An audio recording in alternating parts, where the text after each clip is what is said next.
Okay, so next we have forms. You'll find forms under evaluation. So forms think of them as questionnaires. So when a therapist needs to get more information from a caregiver or a teacher, or maybe someone else about a student, then we have all of these different forms that could be sent. And the beauty of it is not only is this included in your OT Wizard subscription, but they'll stay in your portal and then you'll be able to use that information towards current evaluations or progress reports and things like that. So in order to send a form, what you'll do is you just go ahead and click whichever form it is that you're interested in sending. Now, they're kind of color coded. So the ones in gold are caregiver versions, and then the ones in pink are check-ins. And then also the ones in this blue are teacher check-ins or teacher ones. And we have two sensory ones. One is just a full sensory questionnaire. That's a lot of questions, where we have the brief sensory questionnaire that is the caregiver version. And then we have the brief educator version. So anyway, just take some time and look through it. And you can also see the estimated time that it takes. So for today, what we're going to do is I'm going to show you real quick about the teacher check-in. So this one might be appropriate if you have a child that you're seeing, like maybe through an IEP or even at school, and you want to know to get input on a regular basis about how the student is doing through the teacher's eyes. So we know a lot of times in therapy, a child can be making progress in a one-on-one situation with us, but we want to make sure is that generalizing into the school. So I will go ahead and click send, and then you're going to choose the student. So obviously you do need to have the student already in OT Wizard in order for this to come up. So I'm going to choose my test student. And this is what you should also do, is create your test student and make sure you send this to yourself and, to see what it's going to look like.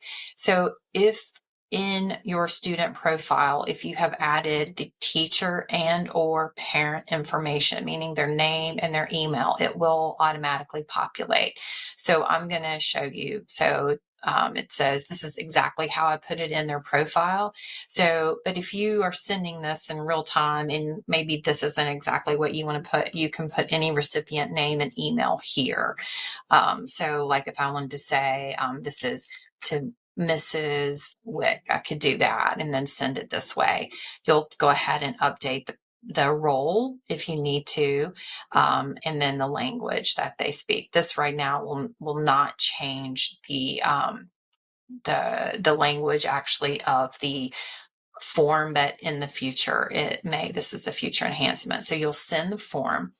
Okay, so now that's going to come directly to their inbox. Now I want to show you what it looks like. So if I scroll down, I'm going to go ahead and show less, and I'm going to scroll down.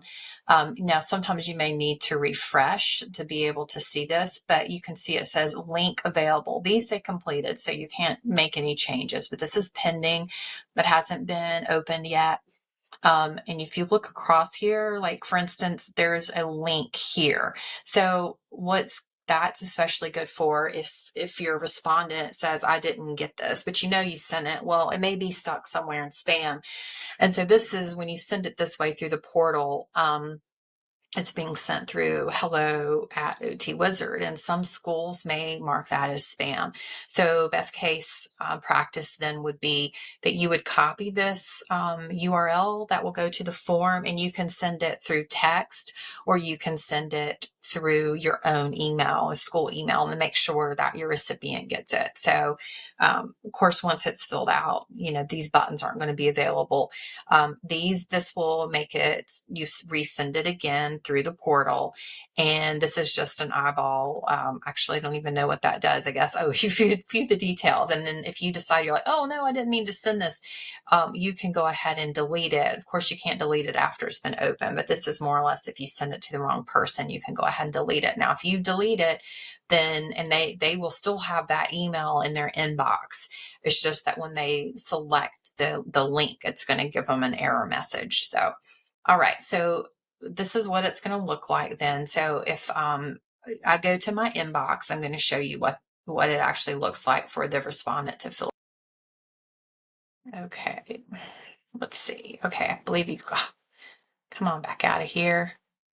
Here we go. Okay, so this is what the teacher, this is what the respondent would see. So they have the ability to be able to change their name if they want to. You can see up here it still has protected health information, so it'll just in case it goes to the wrong person, it's okay probably because it's just saying their first name and their last initial. It'll tell the parent or whoever a little bit about this, and then they'll be able to start the questionnaire. So they'll go through and they'll answer any of these questions. And of course, if it's yellow, it means it's required. We want them to do that. They can also complete this on their phone, tablet, or a computer. So it's pretty easy to do. And then they'll hit next, and there's one more section. It's wanting to know about participation and their engagement and context. And so they'll just go ahead and click through here. And then they always have a place that they can put in comments. Now you can see right here, it says action required because I skipped one. So it's just letting me know, oh yeah, I need to not skip that. And then they can add response here. And then they go next, and then they will respond here. And they will review and submit, and they can also add additional comments if they want to. All right, so then what happens when we go back here? I'm going to refresh, and you can see now it says completed. And so what you will do then is you can go through, there's only one action that you can do at this point because we're not going to resend it. And it will show us all the information here, how they scored, what they said on each one, and then you'll be able to export a report, and that will be in a document, a Word document. So if you have a Mac, it'll open probably in Pages. If you have a Chromebook, it's going to open in Google Docs, and then if you have it may open in Microsoft Word, just depends on what you have on your computer. So when you export your report, it'll come in just like that. And so I'll just show you what that looks like. It will do a quick, like a 2-pager right there. And so then you can also change this any way you want that, but there are your scores, and that's what forms look like.